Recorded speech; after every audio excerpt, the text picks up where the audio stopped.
Sir, आज मैं इस सदन में ये मांग रखता हूं कि जैसे इंडियन वोटर के पास राइट टू इलेक्ट है, वैसे ही राइट टू रिकॉल भी होना चाहिए। अगर देश का मतदाता अपने नेताओं को हायर कर सकता है तो वो नेताओं को फायर करने की शक्ति भी उसे मिलनी चाहिए। Sir, right to recall is a mechanism that empowers the voters to de elect a neta representative before the tenure ends if he fails to discharge his or her duty. Sir, हम MP MLA चुनते हैं, उसके बाद अगर वो काम ना करे, अपने वादे भूल जाए, जनता से दूर हो जाए, तो 5 साल तक इंतजार करने के अलावा जनता के पास कोई ताकत नहीं है। कोई इंटरिम प्रोविजन नहीं, कोई अकाउंटेबिलिटी नहीं, कोई परफॉर्मेंस रिव्यू नहीं, कोई करेक्टिव ऑप्शन नहीं। चुनाव से पहले नेता जनता के पीछे और चुनाव के बाद जनता नेता के पीछे। और सर, 5 साल is too long a period in this day and age. अगर एक गलत फैसला गलत नेता को चुनने का लिया तो लाखों लोगों का भविष्य अंधकार में जाता है और पूरा क्षेत्र पीछे जाता है। Sir, we can trust our voters to elect. हमें अपने मतदाता पे विश्वास करना चाहिए कि वो अपनी गलती बदल भी सके राइट टू रिकॉल की ताकत से। Sir, let me clarify that right to recall is not a weapon against politicians. It is an insurance policy for democracy. और भारत के संविधान में जब आप राष्ट्रपति को इंपीच कर सकते हैं टेन्योर के दौरान, उपराष्ट्रपति को हटाने का प्रावधान है, जजों को इंपीच करने के लिए प्रोसेस लेट डाउन है, यहां तक कि रूलिंग गवर्नमेंट के खिलाफ नो कॉन्फिडेंस मोशन लाकर आप सरकार बर्खास्त कर सकते हैं। तो एमपी एमएलए अगर आपका नॉन परफॉर्मिंग है तो उसको हटाने के लिए क्यों नहीं राइट टू रिकॉल मतदाता को देना चाहिए।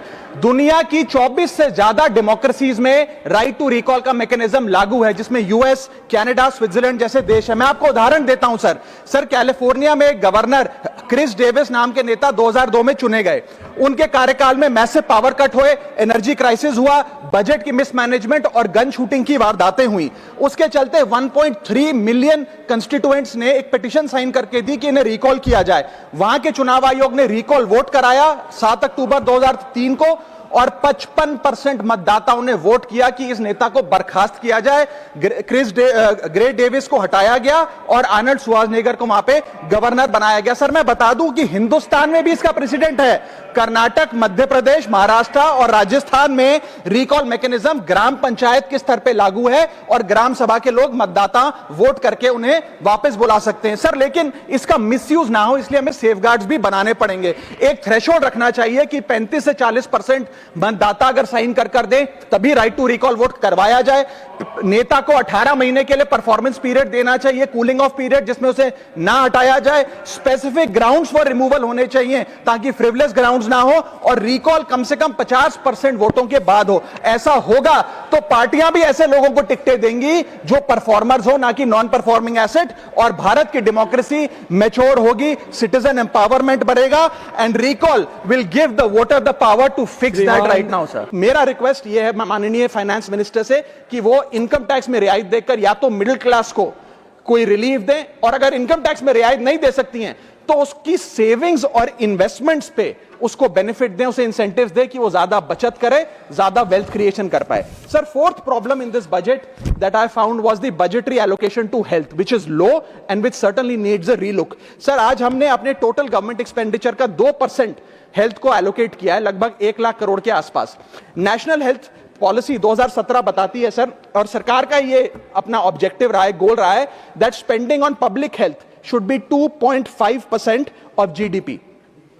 आज हम 2026 में खड़े हैं, हमारी पब्लिक हेल्थ पे स्पेंडिंग मात्र 0.5% ऑफ जीडीपी। हम अपने लक्ष्य से कोसों मील दूर हैं। जहां यूएस में 18% ऑफ जीडीपी हेल्थ केयर पे खर्च होता है, यूके में 12%, जर्मनी में 13%, स्वीडन में, नेदरलैंड में, डेनमार्क में, जापान में, स्पेन में 10% ऑफ जीडीपी खर्च होता है, क्योंकि वो देश जानते हैं कि जान है तो जहान है। लेकिन हमारे देश में मात्र 0.5% ऑफ जीडीपी हम अपने हेल्थ पे खर्च करते हैं। और इसके चलते आलम यह है कि सरकारी अस्पताल में अगर आप चले जाइए, which is called the backbone of India's healthcare, वहां पर आपको पुरानी जर्जर बिल्डिंग मिलेंगी, मैसिवली अंडरस्टाफ्ड हॉस्पिटल मिलेगा, ओवरवर्क डॉक्टर मिलेंगे, पॉपुलेशन के हिसाब से बेड नहीं मिलेगा, जांच के लिए मशीनें नहीं हैं, दवाइयों की कमी है, और अगर इलाज की, ऑपरेशन की डेट मिल भी जाए तो वो डेट इतनी दूर होती है तब तक मरीज चल बसता है। Sir, the reality is that Covid made us realise and it was a wake up call for India's public health infrastructure, and I want to ask the house today, are we prepared,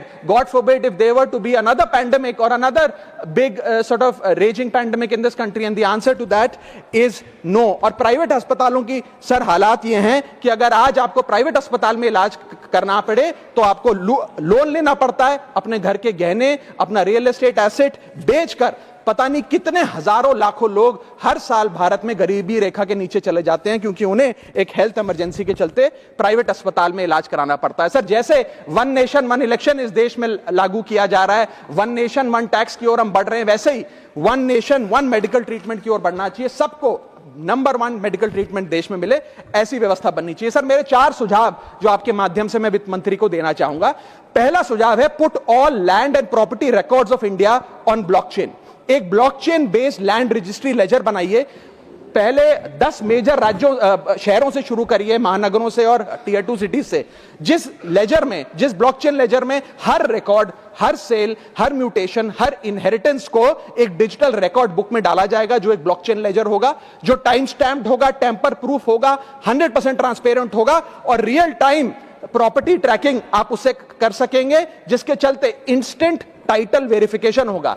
आज sir हमारा जो real estate का land and property record का जो बाजार है, उसमें अटर chaos है। कियोस इसलिए है कि लोगों को रजिस्ट्रार के दफ्तर के बाद धक्के लग रहे हैं, दलालों ने उन अफसरों पे पूरी तरीके से कब्जा किया हुआ है, प्रॉपर्टी टैक्स में चोरी होती है, सर्कल रेट को एक्सप्लॉइट करके कैश में प्रॉपर्टियां खरीदी जाती हैं, फर्जी कागज, कब्जे, टाइटल डिस्प्यूट, न जाने क्या क्या चल रहा है, जिसके चलते आज 66% of India civil disputes are land disputes.